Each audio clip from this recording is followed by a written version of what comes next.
Good morning, children. Today we are going to continue our next remaining part which was left, and that is starting from paragraph 27. I hope you have understood till now, and if needed in detail, then you can go and watch the previous video of this. Today this is our part 3 video. Okay, so the first two parts are already posted, so you can see that. Okay, so in our last class we had seen that how Taby had gone inside under the table, and the only motive for her was to just find out that what they were plotting or what they were planning, the British and the Tory. So that's why she had moved inside the table, or sorry, under the table, and now she was going to hear everything whatever they were talking, and also she had heard many things, and she was now confirmed that yes, they are going to do us harm. And now she was totally right, whatever she had thought before. So, and also we have got to know that who are these newcomers. The newcomers are Captain Brown and another one, that is the junior officer of the British Army, and they have come to find out where the villagers or this town people, they have stored their what are this called, their materials, or you can say the hatyar and all, okay, the weapons actually to fight the enemy. So at that time, while they were discussing about the things, so this Captain Brown, he asked that are the people energetic enough that they'll fight back their enemy, that means the British. Of course they will fight you to the death, answered Mr. Bliss. And Mr. Bliss answered that yes, they are very energetic, they will fight till they are dead. Until their death they will keep fighting. The captain swore. Now swore means what? Very interesting part is now coming here. That is, the captain swore. The captain, he talked in some offensive language. He maybe said something slang, and while he, let's see, the captain swore, he gave a stamp that brought his heavy heel down on Taby's hand. My God, as she leaned forward, and we have already known that Taby was hiding under the table, and while the captain swore, he said something slang, or he talked in some offensive kind of language, because he was very angry. Okay, he was very frustrated at that time that their enemy are also going to fight them back. So because of that, what he did with his leg, and he was wearing those heel shoes. Okay, the shoes he was wearing, that was containing some, they was having some heels. Okay, it was not a flat shoe, it was having some heels. So with his shoe, while he said that, he did that means he did that movement with his leg, and while he did that, what happened? Taby was hiding under the table. It hit her hand. Okay, it had hit Taby's hand. He gave a stamp that brought his heavy heel down on Taby's hand as she leaned forward, because she was leaning forward, and somehow her hand was kept on the floor, and there itself the captain did this thing. The blow nearly forced a cry from her, and that was so sudden, this activity or what he had done, this thing was so sudden for Taby that suddenly what happened, a cry started coming from her mouth. Okay, it was just about to come, though faint with pain. It was very painful for her. She bit her lips and never stirred, and she somehow just covered her mouth, just biting her lips. Okay, and never opened her mouth. When she could listen again, Mr. Bliss was telling the visitors all he knew about the hiding places of the gunpowder, the cannons and the other things the enemy wished to seize and destroy. The enemies are these British people and they have come here to destroy the things, and this Daniel Bliss, he is a Tory and he is telling them everything. He is giving them all the information, whatever they need about wherever these weapons are all stored. Okay, he is giving all the information. Just as they were preparing, let's mark this line, you mark this paragraph, actually paragraph 27. This is important, though faint with pen. Paragraph 27 you mark, full paragraph. Okay, wish to seize and destroy. Just as they were preparing to leave the table, Taby was overcome by a my goodness, see, they had almost completed their discussion. They were just about to leave the table, and at that very moment what happened? Taby, she got a feeling of sneeze, but it just went like this. Okay, sometimes it happens, no, that because at that time, you know, actually what happens is, at the time of all this tension, those things happen the more which will cause you trouble. See, the same thing is happening with Taby. This time she has to remain quiet, and this time first that stamping on the hand, that thing was there. Now secondly, what is happening is she got that sneeze, but she was overcome by a sudden sneeze. She sneezed actually, but that was very fast. Okay, she thought she was lost. She thought, no, I am gone. Now I am gone. Now they are going to catch me out. She hid her face, expecting to be dragged out at any moment, and she was very scared at that time. And what happened?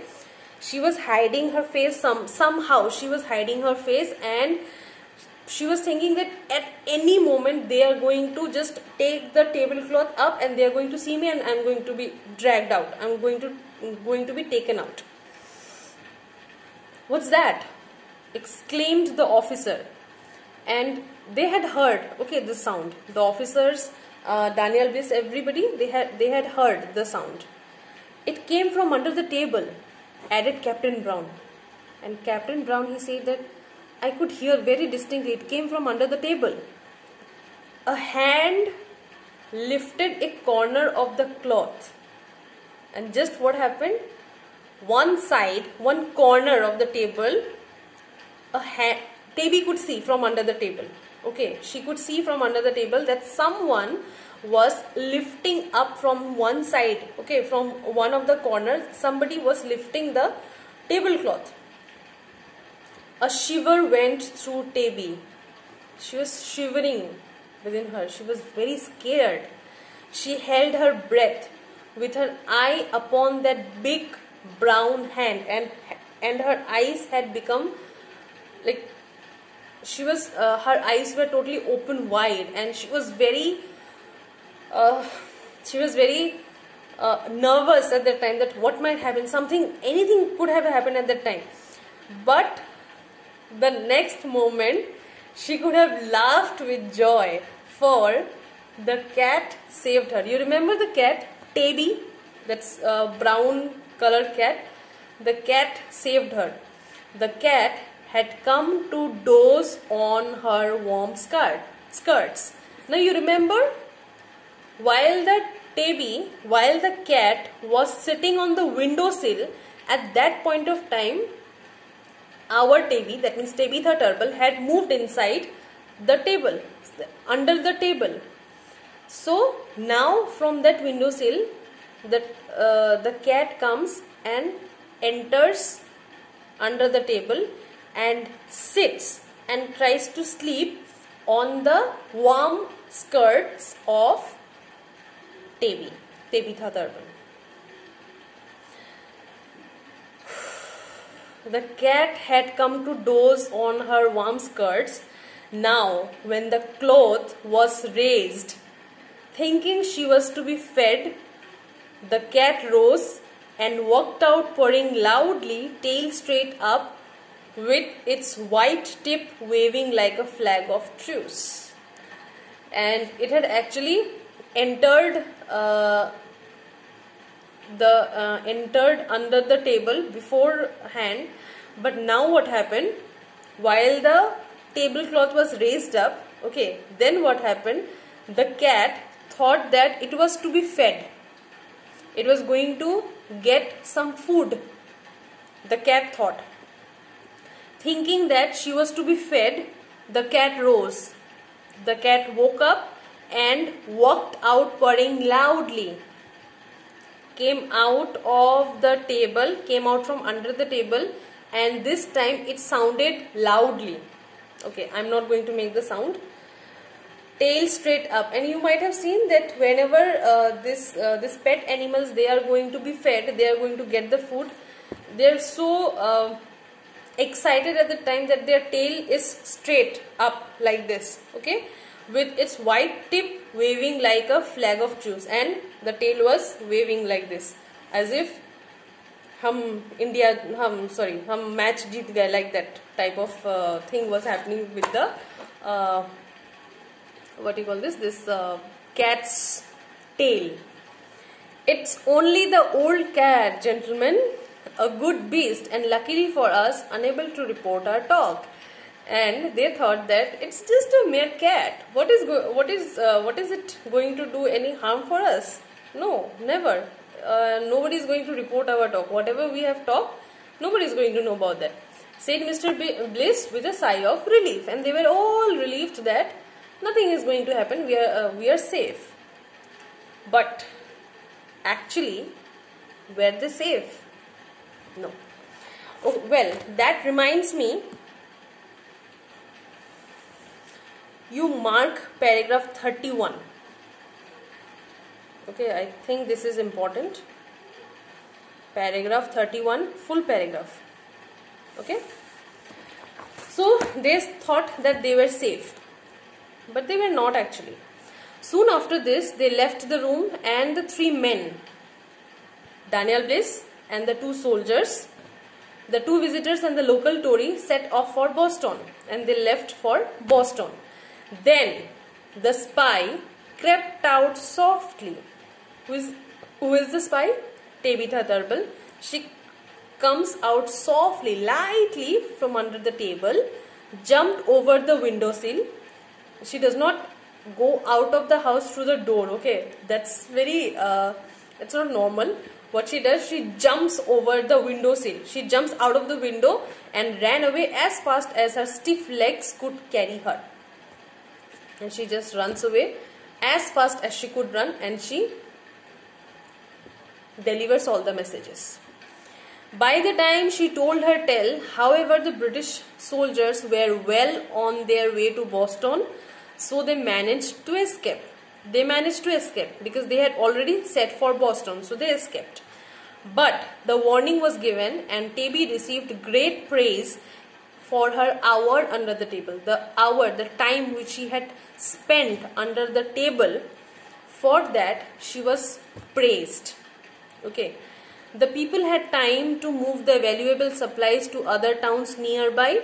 They got their cannons ready, and their Minutemen had them trained on the enemy. Now, Minutemen is men who were ready to fight when necessary, though they were not soldiers. So, some people are there who are not soldiers, but still, that means they are sort of trainers. Okay.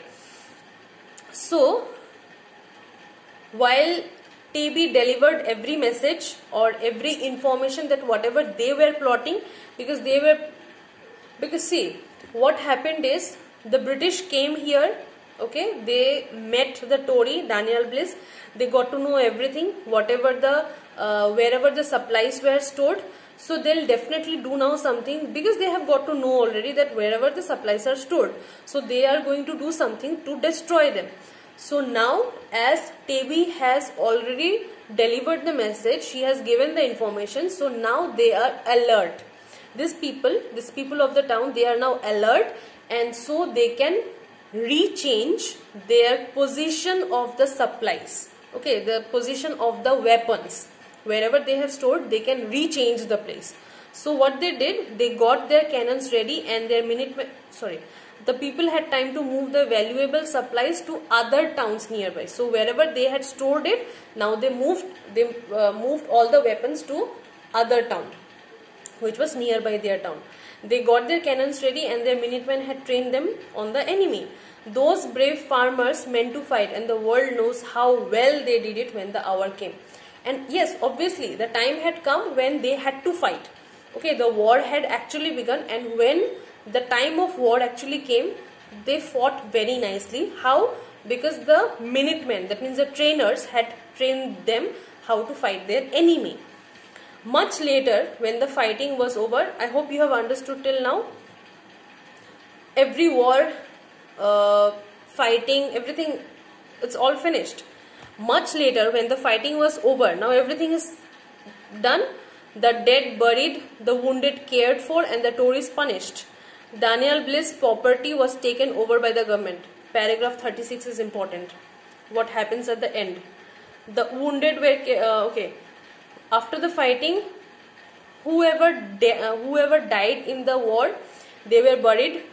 Whoever was wounded, they were cared, and the Tories were punished. Okay. Like Daniel Bliss, there were some other Tories also, so they were also punished. Daniel Bliss' property was taken over by the government. Many of his things were sold at an auction. Now, auction means what? Auction means a